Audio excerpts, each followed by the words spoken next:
हम आपके ला रहे एक ऐसी सीरीज जिसमें हम भारत के विकास के हर पहलू को गहराई से समझेंगे और आपको दिखाएंगे कि कैसे ये बदलाव हमारे भविष्य के लिए नए दरवाजे खोल रहा है। यह है नया भारत, जहां हर दिन एक नया इतिहास लिखा जा रहा है। रोड से लेकर सैटेलाइट्स तक, गांव से लेकर स्मार्ट सिटीज तक, हम दिखाएंगे वो अनजानी कहानियाँ और शॉकिंग फैक्ट्स जो भारत के विकास को आगे बढ़ा रहे हैं। तो तैयार हो जाओ एक ऐसी दुनिया में कदम रखने के लिए जहाँ हर दिन एक नया चमत्कार हो रहा है। तो चलिए शुरू करते हैं। क्या आपको पता है, आपका फ़ोन, आपकी कार या टीवी, इन सब के अंदर एक छोटा सा ब्रेन होता है। इस ब्रेन को हम सेमीकंडक्टर कहते हैं। कोविड के बाद दुनिया में इसकी कमी से हज़ारों फैक्ट्रियाँ रुक गई थी, लेकिन अब इंडिया इस गेम को बदल रहा है। जानिए कैसे भारत दुनिया का नया चिप फैक्ट्री बनने जा रहा है। सेमीकंडक्टर चिप्स यानी माइक्रो चिप्स हमारे डिजिटल ज़माने की लाइफ ब्लड है। ये इतने छोटे होते हैं, लेकिन इनकी शक्ति से ही हर इलेक्ट्रॉनिक डिवाइस चलता है। पिछले कुछ सालों में एक ग्लोबल चिप शॉर्टेज ने पूरी दुनिया को हिला दिया। बड़े बड़े कंट्रीज़ की कार फैक्ट्रीज बंद हो गई और स्मार्टफोन की प्रोडक्शन धीमी पड़ गई।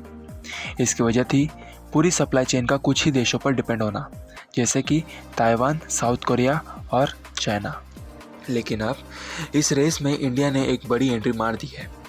प्राइम मिनिस्टर नरेंद्र मोदी ने 76,000 करोड़ की एक स्पेशल स्कीम शुरू की है, जिसका मकसद है देश में ही चिप मैन्युफैक्चरिंग प्लांट्स लगाना। इस इनिशिएटिव ने माइक्रॉन जैसे ग्लोबल जायंट्स को इंडिया आने के लिए अट्रैक्ट किया है। माइक्रॉन, जो एक लीडिंग चिप कंपनी है, इंडिया में अपनी पहली प्लांट बना रही है। इस मूव से भारत को सिर्फ आत्मनिर्भर ही नहीं बनाया जा रहा, बल्कि लाखों जॉब्स भी क्रिएट होंगी। चिप मैन्युफैक्चरिंग, रिसर्च और डिज़ाइन में हज़ारों इंजीनियर्स और टेक्नीशियंस की ज़रूरत पड़ेगी। ये कदम सिर्फ इंडिया की इकोनॉमी को बूस्ट नहीं देगा, बल्कि देश को ग्लोबल सप्लाई चेन में एक मेजर प्लेयर भी बना देगा।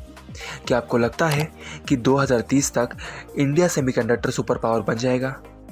इसका सबसे बड़ा सबूत है विक्रम 3201, भारत का पहला पूरी तरह से indigenously developed micro processor. ISRO ने इस चिप को लॉन्च व्हीकल्स और सैटेलाइट्स के लिए बनाया है, जो एक्सट्रीम कंडीशन को झेल सकता है। अब हमें ताइवान, साउथ कोरिया और चाइना जैसे सेमीकंडक्टर्स बनाने वाले बड़े प्लेयर्स के ऊपर डिपेंड होने की ज़रूरत नहीं पड़ेगी। हम अपना फ्यूचर खुद बनाएंगे।